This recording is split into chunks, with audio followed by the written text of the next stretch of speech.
Parmi les nombreux dispositifs d'accompagnement des élèves qui existent, voici un focus sur le projet d'accompagnement personnalisé, ou PAP, ou comment tout comprendre en 6 questions-réponses.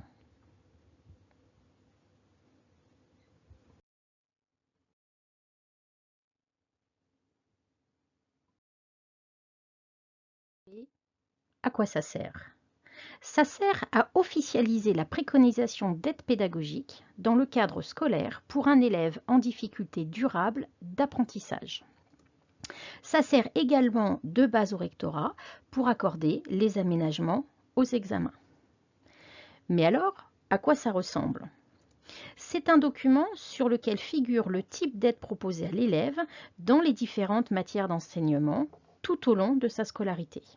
Il est visé par le chef d'établissement et la famille, puis transmis à l'équipe pédagogique.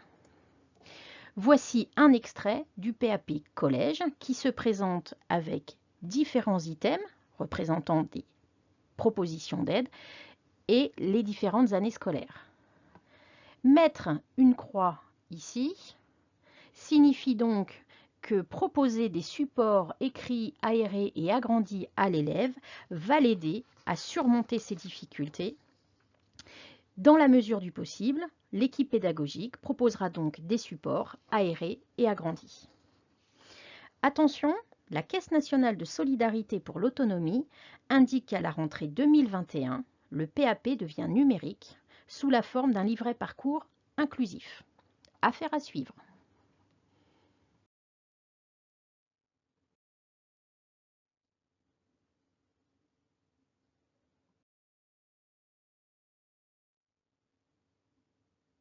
Le PAP, qui est concerné?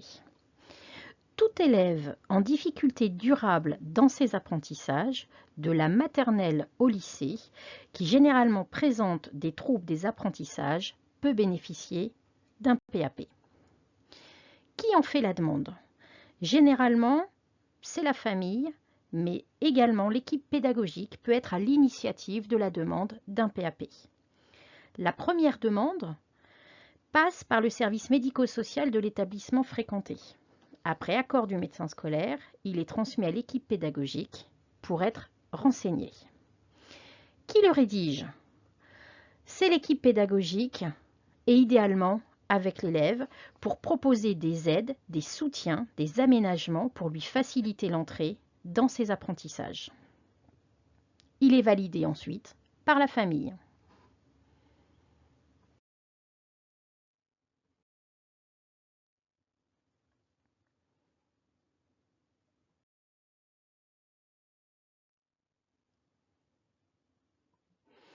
Quand demander la mise en place d'un PAP? Dès que les difficultés d'apprentissage persistent dans la scolarité et donnent lieu à un bilan pour une prise en charge par des professionnels tels un orthophoniste ou un ergothérapeute. Quand le renouveler? Le PAP est valable 1 an afin de s'adapter aux besoins de l'enfant et aux spécificités des enseignements. Il se renouvelle donc tous les ans. Si de nouvelles difficultés apparaissent ou de nouveaux besoins qui ne peuvent attendre la fin de l'année, comme par exemple l'utilisation d'un ordinateur, rapprochez-vous du chef d'établissement ou de l'infirmière.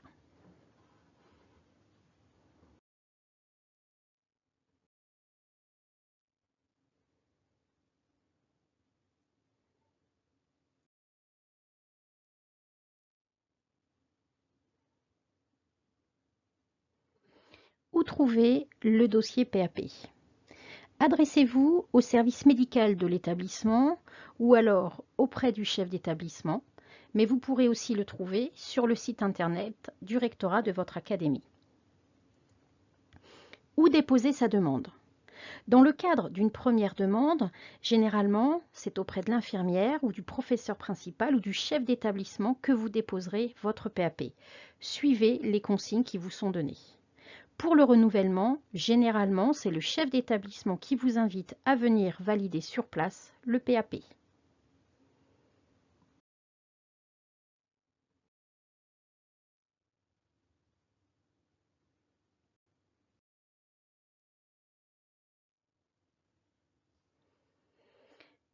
Combien de temps est-il nécessaire de laisser en place un PAP? Eh bien, en fait, tant que le besoin est présent, c'est-à-dire tant que l'élève trouve un intérêt, un appui dans ses apprentissages pour avoir des aides et ou des compensations.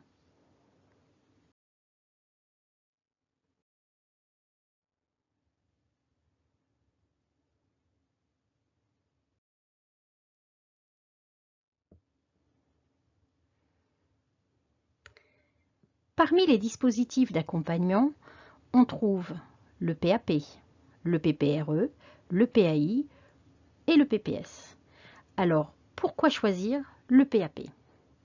Le PAP vise à apporter une aide pédagogique à un élève en difficulté durable d'apprentissage. Le PPRE lui apporte une aide à une difficulté ponctuelle et ciblée.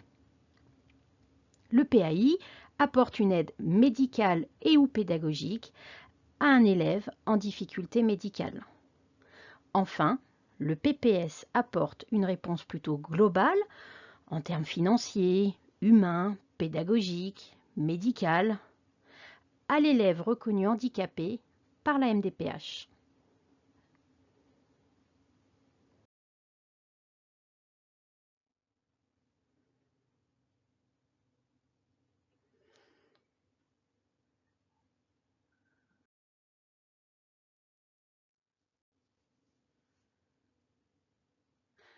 Nous arrivons au terme des 6 questions-réponses qui, j'espère, vous permettront de mieux cerner le PAP. À bientôt!